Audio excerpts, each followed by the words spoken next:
એને સંજ્ઞા કહેવામાં આવે છે. આજે આપણે ગુજરાતીમાં સંજ્ઞા વિશે ભણવાનું છે.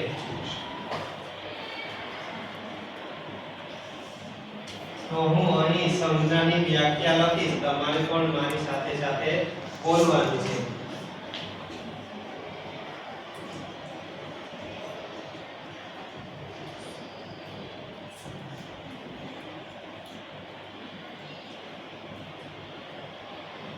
કોઈ પણ વ્યક્તિ વસ્તુ સ્થાન કે ભાવને દર્શાવતો શબ્દ સંજ્ઞા કહેવાય છે. ચાલો એકવાર તમે હવે મારી સાથે કોઈ પણ વ્યક્તિ વસ્તુ સ્થાન કે ભાવને દર્શાવતો શબ્દ સંજ્ઞા કહેવાય છે. તો આજે આપણે ગુજરાતીમાં સંજ્ઞાના 3 પ્રકારો વિશે ભણવાના છે. તો પહેલો પ્રકાર છે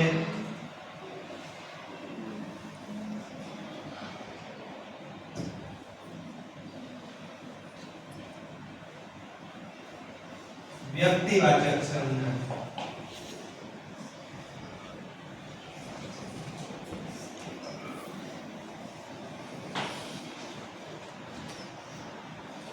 પહેલો પ્રકાર કયો છે?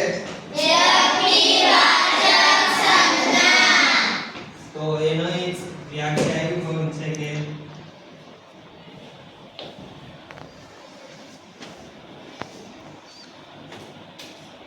કોઈ પણ પદાર્થને ઓળખવા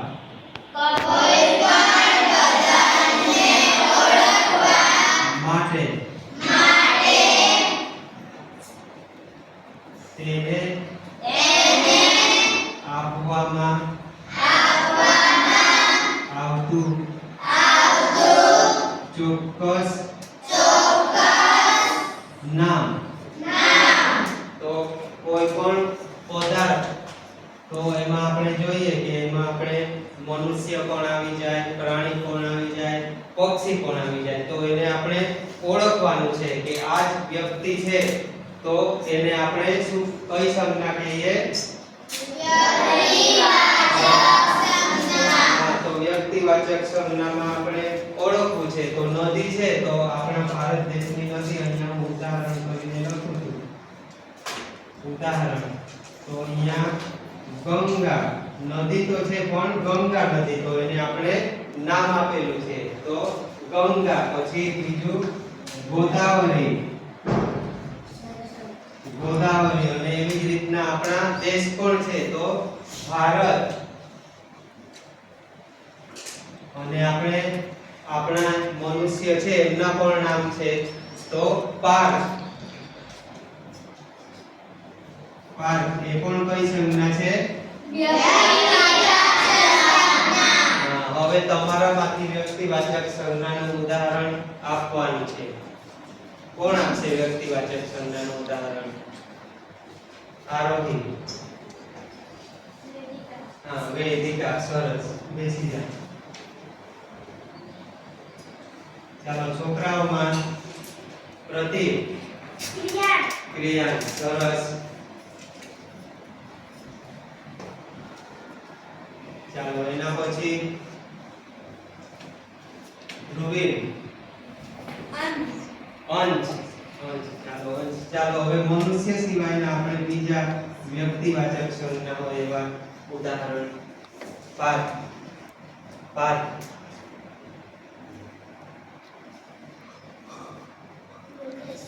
દુર્ગેશ. સરસ. એના સિવાયના અહીંયા કયા કયા દેશનું નામ લખેલું છે, નદીઓનું નામ લખેલું છે, એમાંથી પણ તમારે ઉદાહરણ આપવાનું. દિવ્યા. યમુના. સરસ. તો આ થઈ આપણી વ્યક્તિવાચક સંજ્ઞા. એના પછીની છે બીજી સંજ્ઞા, એને કહેવામાં આવે છે જાતિવાચક સંજ્ઞા. કઈ સંજ્ઞા? જાતિવાચક સંજ્ઞા. તો એની વ્યાખ્યા એવી થાય કે જે શબ્દ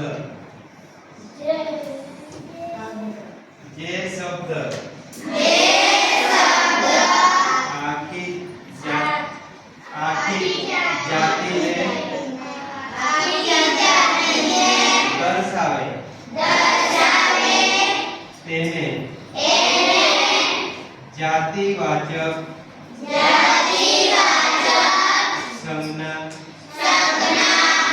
કહેવાય. તો જાતિવાચક સંજ્ઞા એટલે જે શબ્દ છે એ આખી જ જાતિને દર્શાવે તો એને જાતિવાચક સંજ્ઞા કહેવામાં આવે છે. તો એમાં આપણે પહેલું ઉદાહરણ જોઈએ. તો એમાં પહેલું ઉદાહરણ આપણા નજીકનું જ અહીંયાથી જ લઈએ કે વિદ્યાર્થી.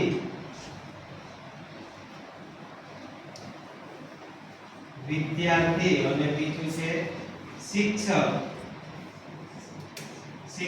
વિદ્યાર્થી, તો એમાં વિદ્યાર્થી એટલે તમારામાંથી કોઈ પણ એક વિદ્યાર્થી હોય તો એ આવી જાય. તો આ વિદ્યાર્થી શબ્દ છે એ આખી જાતિને દર્શાવે છે. પછી અહીંયા બીજો એક શબ્દ શિક્ષક. તો શિક્ષકમાં કોઈ પણ શિક્ષકનું નામ આવી શકે. શિક્ષક શબ્દ છે આખી જાતિને દર્શાવે છે. આપણી સ્કૂલમાં જેટલા શિક્ષકો છે એટલા શિક્ષકોનો સમાવેશ આમાં થઈ જાય. કોઈ પણ નામનો શિક્ષક હોઈ શકે. પછી એના પછી તમે હવે જાતિવાચક સંજ્ઞાનું ઉદાહરણ આપો. કોણ આપશે? સુહાની. પર્વત. સરસ. બેસી જા. તન્મય. નદી. સરસ. નદી પછી બેસી જા. પૃથ્વી. શું? દેશ. હા, સરસ. બેસી જા. તો આ થઈ આપણી કઈ સંજ્ઞા? હવે જોઈએ ત્રીજા નંબરની સમૂહવાચક સંજ્ઞા. સમૂહવાચક સંજ્ઞા એટલે એની વ્યાખ્યા આવી થાય છે જે શબ્દ આખા સમૂહને દર્શાવે તેને સમૂહવાચક સંજ્ઞા કહેવાય. તો સમૂહવાચક સંજ્ઞા એટલે કે જે એક શબ્દ હોય એ આખા સમૂહને દર્શાવે.